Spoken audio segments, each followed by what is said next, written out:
Hello everybody, नमस्ते and greetings from my side. I am doctor Mandeep. आज हम बात कर रहे हैं प्रेगनेंसी एसोसिएटेड ब्रेस्ट कैंसर।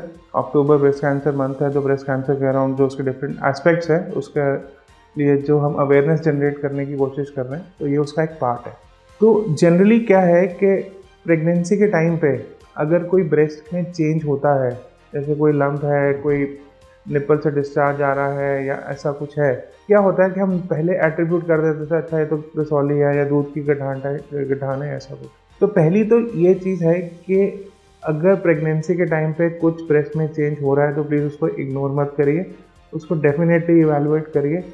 और 90% ऑफ टाइम ये बिनाइन है, बट अगर कुछ परसेंटेज जो कैंसरस है वो भी हम एटलीस्ट जल्दी पकड़ लें ताकि हम टाइमली एड्रेस कर पाएँ।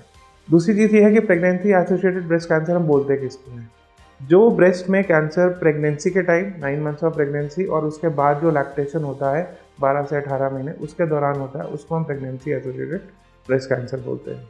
नॉर्मली क्या होता है कि प्रेगनेंसी के टाइम जो ब्रेस्ट में चेंजेस होते हैं जिससे ब्रेस्ट वॉल्यूम बढ़ता है, डक्टल टिश्यू बढ़ता है, तो नॉर्मली जो ब्रेस्ट जैसे कोई गठान है तो वो इतनी जल्दी प्रेजेंट नहीं करती है, वो प्रेगनेंसी के चेंजेस में छुप जाती है।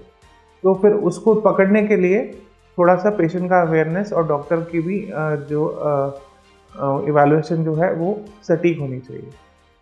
दूसरी चीज़ कि हम प्रेगनेंसी एसोसिएटेड जो कैंसर है उसको हम ट्रीट कैसे करते हैं या हमारे बेसिक ट्रीटमेंट मेथडोलॉजी क्या है, वो डिपेंड करता है कि प्रेगनेंसी की ड्यूरेशन क्या है। जो पहला ट्राइमेस्टर है, जो पहले हम बोलते हैं कि पहले 16 से 18-20 हफ्ते हैं, उसमें हम मोस्टली हम पेशेंट से डिसाइड बात करते हैं कि वो क्या चाहते हैं। अगर वो प्रेशियस प्रेगनेंसी नहीं है तो क्या वो टर्मिनेट करके ब्रेस्ट कैंसर ट्रीटमेंट की तरफ जाएं तो बेटर है। प्रायोरिटी हमेशा माँ होती है, बट ऑब्वियसली सेकंड प्रायोरिटी बच्चा भी होता है। फर्स्ट ट्राइमेस्टर में इशू क्या है कि कीमोथेरेपी वगैरह अगर हम देंगे तो बच्चे में ऑब्वियसली डिफेक्ट्स आ सकते हैं, सर्जरी वगैरह करेंगे तो अबॉर्शन हो सकता है, और रेडिएशन हम नहीं करते।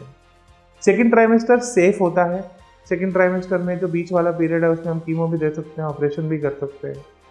अब बात आती है थर्ड ट्राइमेस्टर की, जब लास्ट के पीरियड है, लास्ट के हफ्ते हैं, उसमें हम ये देखते हैं कि बच्चा मैच्योर है कि नहीं है।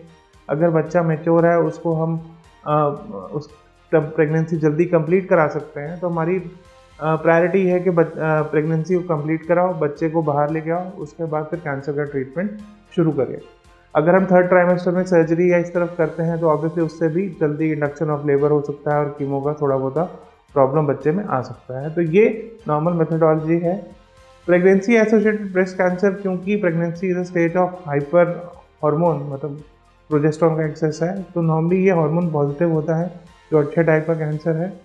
बट क्योंकि ये एडवांस पकड़ा जाता है इसलिए इसका थोड़ा सा सर्वाइवल रेट कम है। बट अगर हम इसको ध्यान दें, पेशेंट भी ध्यान दे और डॉक्टर भी ध्यान दे, तो जल्दी पकड़ सकता है।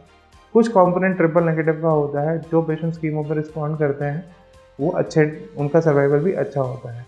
तो मेरा एक लास्ट मैसेज यही है कि ड्यूरिंग प्रेगनेंसी अगर कोई चेंज, कोई गठान, कोई निपल में प्रॉब्लम, पेन, डिस्चार्ज हो तो प्लीज़ उसको इग्नोर मत करिए, एवेलुएट करिए, तो दैट अगर कोई ऐसी प्रॉब्लम है तो उसको हम जल्दी पकड़ पाएँ, एड्रेस कर पाएँ, ताकि मदर भी सेफ रहे और बच्चा भी सेफ रहे। Thank you.